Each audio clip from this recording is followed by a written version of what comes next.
হাদির হত্যার বিচার সম্ভবত ছাত্র জনতা বলি বা এখনকার সরকারি দল বিরোধী দল সবার অন্যতম অগ্রাধিকার ইস্যুতে ছিল।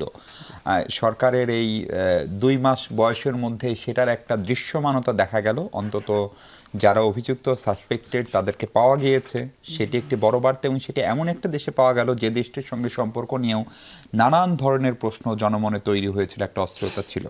ফলে আপনি এখন এই হাদি হত্যার বিচার নিয়ে এটা আশাবাদের জায়গাটা তৈরি করে কিনা, এবং বিরোধী দল হিসেবেও এটাকে ওয়েলকাম করার অবশ্যই জরুরিও কিনা?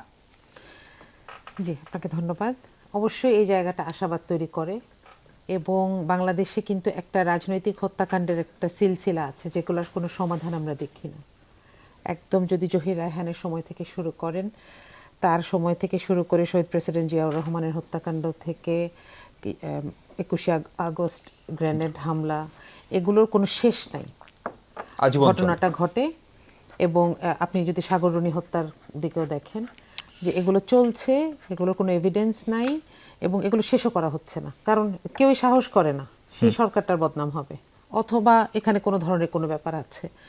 তো সেটার ক্ষেত্রে হাদির খুনিকে পাওয়া গেছে, এটা অবশ্যই গুরুত্বপূর্ণ, এবং আমি মনে করব যে এটা বাংলাদেশের এক ধরনের কূটনৈতিক সফলতাও ধরা যায়। কারণ পাওয়া গেলেই সেটা স্বীকার করার কোনো বাধ্যবাধকতা ভারতের মতন একটা দেশের বাংলাদেশের কাছে তৈরি হওয়ার একটা অবস্থা তৈরি হয়েছে।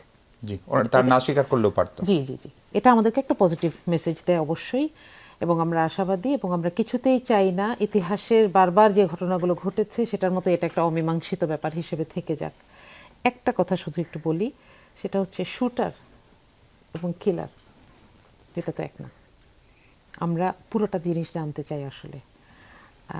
উসমান হাদি আসলে খুব বেশি যে পলিটিক্যাল এন্টিটি ছিল সেটাও না, বা তার হত্যার মাধ্যমে আসলে কি মেসেজ দেওয়ার চেষ্টা করা হয়েছিল আমরা সেটাও জানি না, কিন্তু এটুকু আমরা জানি, আপনারাই দেখিয়েছিলেন, যেটা একটা প্ল্যান্ড জিনিস ছিল, যে এই ছেলেটাকে আগে পাঠানো হলো। আপাত দৃষ্টিতে এই ছেলেটা জাস্ট একটা গুটি, হ্যাঁ, কিন্তু এই মাসুদ ছেলেটা, এটার পেছনে আসলে কারা, এইটুকু পর্যন্ত আসলে আমরা জানতেই চাই।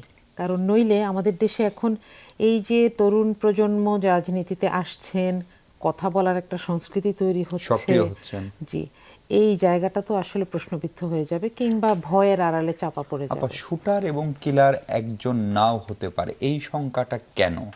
মানে এটার না না, যেমন এই যেই ছেলেটা এই কাজটা করেছে, জি, তার তো কোনো মোটিভ নাই, তাই না?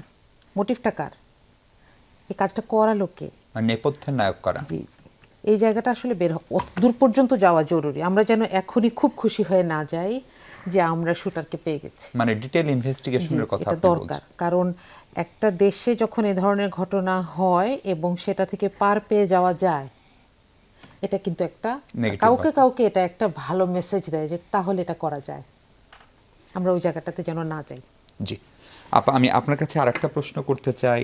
ধরেন একটা যুদ্ধ তো শুরু হলো, তার নবম দশম দিন চলছে, এবং যে যুদ্ধটায় কোনোভাবেই বাংলাদেশ পার্টি না, কিন্তু আমরা সাংঘাতিকভাবে সাফার করা শুরু করেছি। সরকারকে রেশনিং করতে হচ্ছে, গাড়ির তেল থেকে শুরু করে মার্কেটগুলোর আলোকসজ্জা বন্ধে এখনও ভ্রাম্যমাণ আদালতের অভিযান চালাচ্ছে জ্বালানি মন্ত্রণালয়, আমাদের স্কুল কলেজ বিশ্ববিদ্যালয় সেগুলো বন্ধ দিতে হয়েছে। এগুলো সরকারের এই পদক্ষেপগুলো এক ধরনের প্রিভেন্টিভ স্টেপস।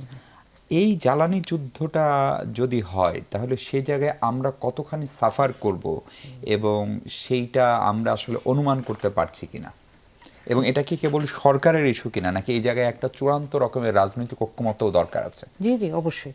এবং এখানে শুধু রাজনৈতিক না, এখানে প্রত্যেকজন নাগরিকের কন্ট্রিবিউশন দরকার আছে। আমরা যখন দেখি যে একজন ভয়ের কারণে অনেকগুলো তেল কিনে নিয়ে বাসায় রেখে দিচ্ছেন, আমি একজনের শুনেছি 30 থেকে 40 লিটার বাসায় ডিপোজিট করে রেখেছেন, অথচ তার এটা দরকার নাই। তো এই জায়গাগুলো কিন্তু আমরা কোভিডের সময় এটার একটা ডেমো দেখেছি, এরকম হয়। এবং এটা শুধু আমাদের দেশকে দোষ দিলে হবে না, এটা উন্নত বিশ্বেও হয়েছে। জার্মানির একটা সিন আমার মনে আছে, যে একটা টিস্যু পেপারের রোল নিয়ে 2জন মহিলা সুপার শপে মারামারি করছে, দেখেছিলাম। তো এটা আসলে লবণ নিয়ে এরকম হয়েছিল, আপনার মনে আছে? জি জি জি। তো আমাদের জন্য, বিশেষ করে সরকারের জন্য, আসলে ওই যে বুঝে ওঠার আগে, পা শক্ত হওয়ার আগে এরকম একটা গ্লোবাল চ্যালেঞ্জ সামনে চলে আসাটা, এটা আসলে একটা বড় ব্যাপার। এবং এটার মিটিগেশনের জন্য খুব দ্রুত একটা সেল তৈরি করা দরকার। কারণ আমার মনে হচ্ছে যুদ্ধ যদি হয়তো কিছুটা শিথিলও হয়, আমাদের চ্যালেঞ্জটা আরও কিছুদিন পার করতে হবে। তো আমরা আসলে কি করব? আমরা কি রেশনিং করব? কোথায় রেশনিং করব? কতক্ষণ করব? এইটার জন্য একটা এক্সপার্ট সলিউশন দরকার। এখানে ট্রায়াল অ্যান্ড এররে আগানো যাবে না, কারণ মানুষ খুব খুব গরম হয়ে আছে, তাই না? মানুষ যখন প্যানিকে থাকে তখন তারা যে কোনো বিষয়ে একটা অ্যাবসলিউট সলিউশন চায়। তো এই জন্য আমার মনে হয় যে একটা এক্সপার্ট বোর্ড করা দরকার, যেখান থেকে নির্দেশগুলো আসবে এবং সেখানে যাকে দরকার, এটা বিরোধী দল হোক, নাগরিক হোক, যাকে দরকার সেখানে তাকে পাওয়া সম্ভব। মানে আপনি কি একটা ক্রাইসিস ম্যানেজমেন্ট টিমের মতো জি। কিছু বলছেন? জি, অবশ্যই।